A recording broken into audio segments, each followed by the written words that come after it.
राधे राधे सभी मित्रों को।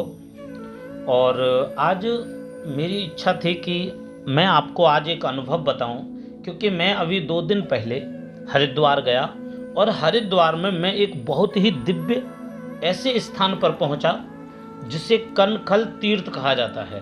कनखल ये वो स्थान है जहां भगवान शिव का विवाह हुआ था दक्ष की पुत्री सती से।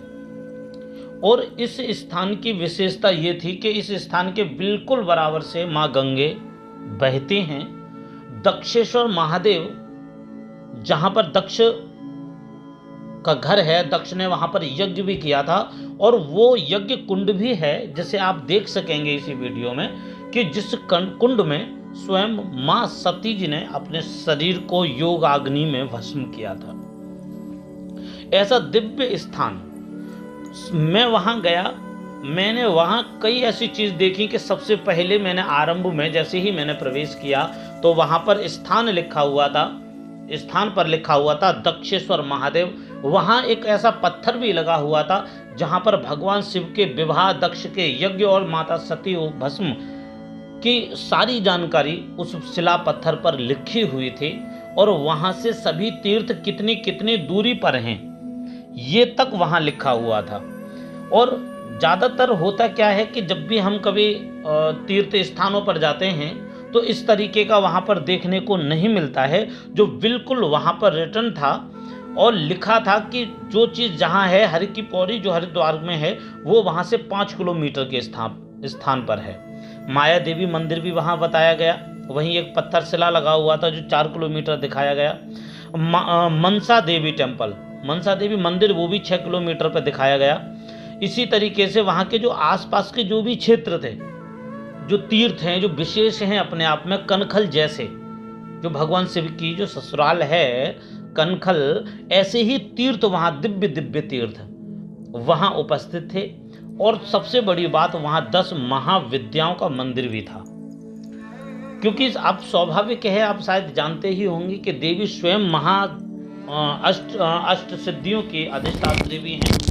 और सबसे महत्वपूर्ण बात कि 10 महाविद्या, जहाँ देवी का जन्म हुआ, स्वाभाविक बात है वहाँ 10 महाविद्याएं विराजती हैं। वहाँ ऋषि मुनि चौक में जैसे ही आरंभ हुआ, हम वहाँ चौक में पहुँचे तो चौक में हमने देखा कि एक बहुत अच्छा सा वृक्ष बना हुआ है और उस वृक्ष के नीचे अनेकों संत बैठे हुए हैं। थोड़ा सा दूसरे गेट में जब प्रवेश किया तो वहाँ बहुत सुंदर सुंदर दुकानें और बहुत ही सुंदर स्थान, और आरंभ में ही एक ऐसी दिव्य प्रतिमा को देखने का शुभ अवसर हमें मिला।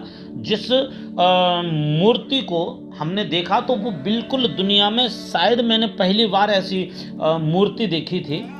और इतनी श्रेष्ठ मूर्ति जिसमें कि भगवान शिव स्वयं माँ सती को उठाए हुए हैं और उन्हें लेकर जा रहे हैं क्रोध आवेश में। और वो मुख्य दक्षेश्वर महादेव का जो गेट है, दूसरा गेट, उसी के मुख्य प्रधान गेट पर बिल्कुल सामने वो प्रतिमा लगी हुई है। और फिर हम चलते हैं दक्षेश्वर महादेव के मंदिर की ओर। और लेकिन दक्षेश्वर महादेव के मंदिर की ओर जब हम वहां पहुंचे तो सबसे पहले वो स्थान हमें देखने को प्राप्त हुआ जिस यज्ञ में माँ सती ने स्वयं का शरीर त्यागा था। माता सती ने उसी यज्ञ, इसी कुंड के अंदर, जो कुंड की स्क्रीन पे चल रहा है, यही कुंड वह है जहाँ पर कि माता सती ने स्वयं अपने शरीर का त्याग किया। और उसके बाद भगवान भोलेनाथ आए और यज्ञ को संपन्न कराने के बाद में उन्होंने भी स्वयं उसी स्थान पर अपना स्थान ग्रहण कर लिया, जिन्हें को स्वयं दक्ष ने आराधना की, दक्ष ने उनकी पूजा की। और उसी दिन से वह महादेव दक्षेश्वर के नाम से जाने जाने लगे, क्योंकि वहाँ दक्षेश्वर महादेव का मंदिर, और इतनी बड़ी ख्याति है उस मंदिर की कि वहाँ पर हर क्षण मिनट में हमें तो फ़ोटो लेने के लिए भी वहाँ अनुमति लेनी पड़ी। और क्योंकि मुझे लगा कि वहाँ फ़ोटो अगर यदि हम लेते हैं, क्योंकि उसे स्पर्श करना निषेध भी है और वहाँ ज़्यादा करीब कोई नहीं जा सकता दक्षेश्वर महादेव के करीब। लेकिन जैसे हम दक्षेश्वर महादेव के करीब पहुँचे, हमने देखा, हमें बहुत ही एक आनंद, ऐसी अद्भुत शक्तियों का एहसास हुआ जो शायद कि हमने कभी उससे पहले पूर्व में महसूस की थी।